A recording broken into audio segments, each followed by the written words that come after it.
یک خواهر خودش قصه میکند زنده هست در سرزمین شام، چند مدت پارسال بود یا پارسال بود، اونجا جهاد بود بر علیه کفار و مشرکین. این خواهر خودش قصه میکنه من با مرد جوان ازدواج کردم که عزیزترین مرد در زندگی من بود، بهترین مرد دنیا بود، مرا دوست داشت، من دوستش داشتم، آنقدر به من عزیز بود که هیچ کسی به اندازه عزیز پیش من عزیز نبود.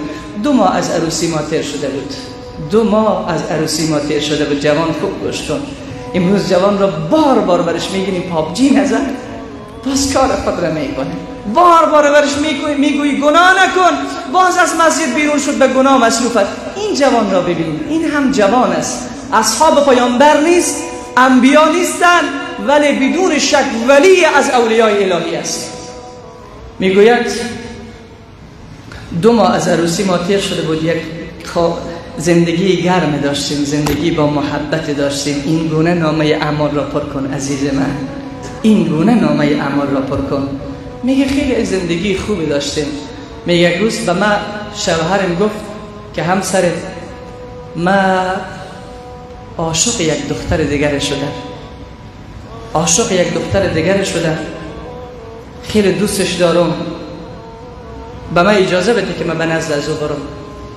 میگه برش گفتم که از من کده همون را دوست داری؟ گفت بله از تو هم کرده او را دوست دارم. گفت چون 2 ماه با ما آنقدر محبت کرده بود، آنقدر صفا و صمیمیت داشت، آنقدر تقوا و پرهیزگاری مرد من داشت، من ترسیدم که مبادا اگر اجازه ندهم شوهر من زنا بکند.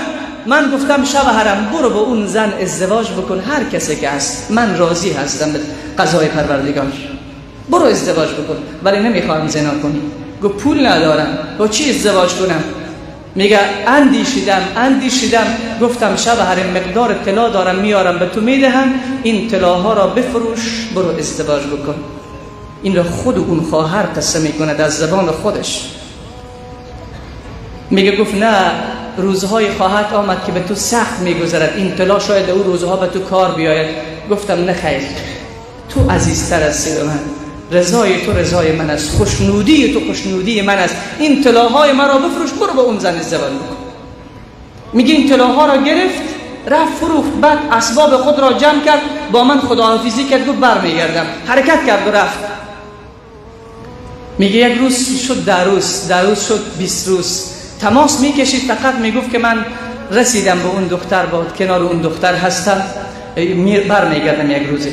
میگه این 1 ماه شد 2 ماه شد، این فراق، این دوری شوهر آنقدر به من فشار آورد که شبها گریه میکردم، ولی هر وقتی که اون به من تماس میکشید، بسیار به سختی خود را شجاع میگرفتم که گریه مرا نداند، چون دوست داشتم، نمیخواستم. میگه 3 ماه شد، میگه یک بار پشیمانی به دلم پیدا شد که چی اشتباه کردی؟ تو با دست خود شوهر خود را از دست دادی، با دست خود شوهر خود را ترک کردی، چرا طلاهای خود را به این شوهرت دادی که الان تو را ترک کرد و رفت؟ میگه هر روز به من تماس میکشید. 5 روز بود که یک وقت زنگ به صدا در آمد، زنگ موبایل. میگه رفتم زنگ برداشتم که پدر و مادرم به من تماس کشیدن که دختر اسما برو تمام سامان و اسباب خانه را جمع بکن که می رویم، تمام اسباب و وسایل خانه را جمع بکن که می رویم. میگه من گفتم که مگر محمد مرا طلاق کرده است؟ نام شوهرش محمد است. محمد مرا طلاق کرده؟ گفت که اسباب خانه خود را جمع بکن که می رویم. تماس را قطع کرد. میگه یک تلاطم از امواج غم در درون من آمد، آنقدر غمگین شدم، آنقدر فریاد کشیدم، با چشم پر از اشک سامان خانه را جمع میکردم. ناگهان یادم آمد که به برادر شوهرم تماس بکشم. برش تماس کشیدم، گفتم که برادر، پدر و مادرم به من تماس کشید، به من گفت که اسباب خانه را جمع بکن که میرویم. مگر محمد مرا طلاق کرد، اون بیوفایی که من همه چیز برایش کردم؟ میگه برادر شوهرم به من گفت که اسباب خانه ات را جمع بکن، با پدر و مادر خود برو. میگه بعد از اینکه گفت و گریه کرد، تماس را قطع کرد.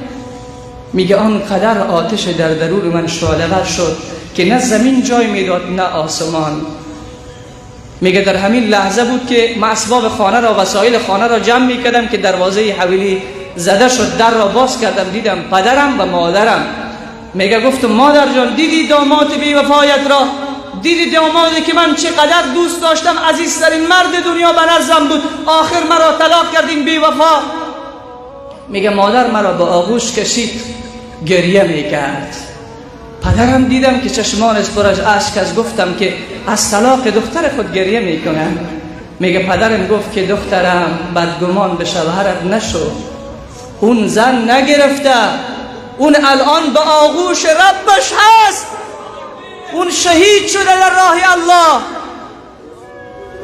دخترم اون پول را برای ازدواج نگرفت، اون پول را برای اسباب جهاد در راه الله گرفته است. اون عاشق شهادت بود، نه عاشق دختر.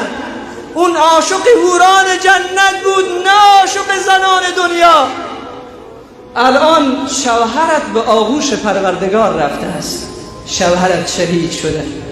میگه در این لحظه که این کلام از زبان پدرم کنده شد، میگه در میان خنده و گریه هر دو می جوشیدن که خوشا به حال من که من چنین شوهری داشتم که عاشق پروردگارش بود، عاشق عمل نیکش بود، عاشق ترازوی میزانش بود، عاشق دیدار ربش بود، عاشق محبوبش رسول الله صلی الله علیه و سلم بود که هر آن در آغوش خواسته اش رفت، در آغوش چیزی که عاشقش بود قرار گرفته است.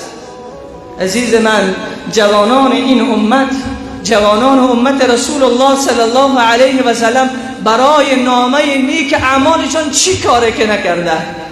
اصحاب پیامبر صلی الله علیه و سلم تا یک قطره خونی که داشتن میرزمیدن تا تاریخ خود را خراب نکنن، تا ترازوی میزان خود را سبک نکنن.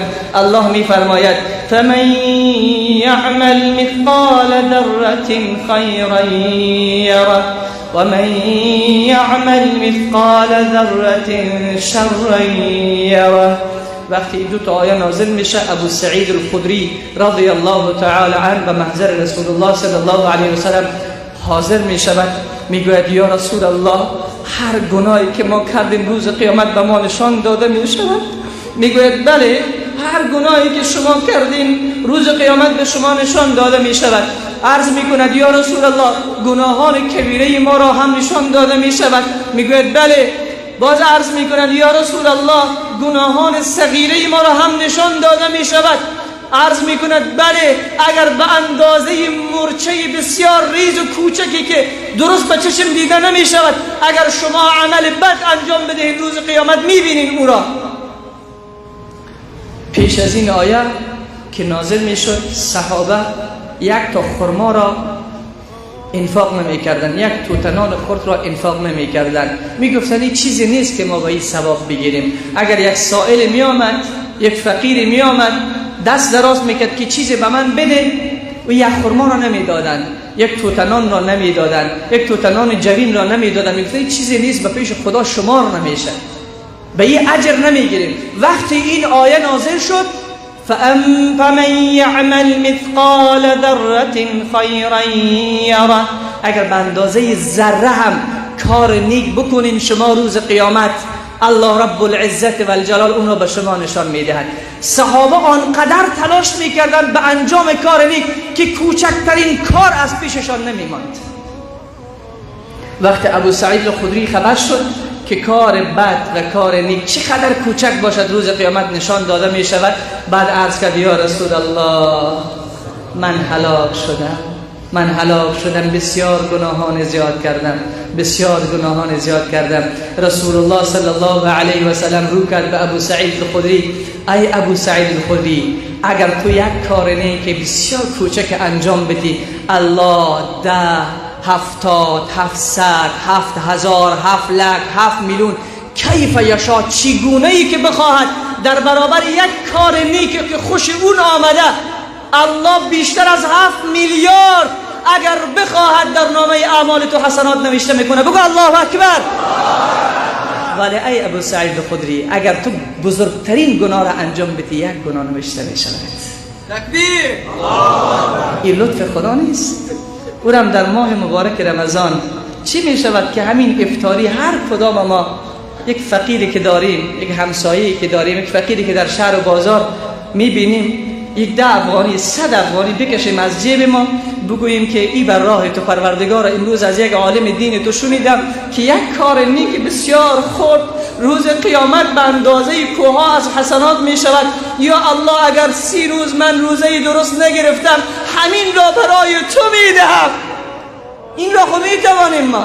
عزیز من گفتم در چند ثانیه محبوب الله شد، در چند ثانیه عزیز پروردگار خود را بساز.